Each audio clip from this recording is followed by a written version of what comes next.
నన్ను గణపరచు వారిని నేను గణపరచుదును. మొదటి సమూయేలు గ్రంథము 2వ అధ్యాయము 30వ వచనము.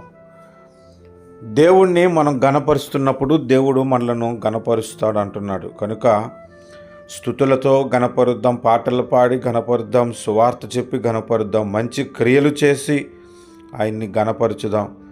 ఆయనను ఎన్ని విధాలుగా మనము గణపరచటానికి దేవుడు మనకి అవకాశం ఇస్తాడో అన్ని విధాలుగా సమయమును సద్వినియోగం చేసుకుంటూ ప్రభువుని గణపరిచేవారుగా మనముంటే ప్రభువు మనలను గణపరుస్తాడు. మనుషులు మనలను గణపరిస్తే అది శాశ్వతం కాదు, ప్రభువు మనలను గణపరిస్తే అది శాశ్వతం.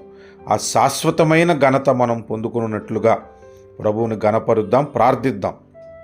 కృపా సత్య సంపూర్ణుడా, ఘనమైన మా దేవా, నీకు స్తోత్రాలు. నిన్ను గణపరచుటలో మాకు ఘనత ఉన్నదని మాట్లాడుతున్నారు ప్రభువా. ఎల్లప్పుడూ నిన్ను గణపరచువారుగా మమ్మలను దీవించండి, మమ్మలను ఆశీర్వదించండి.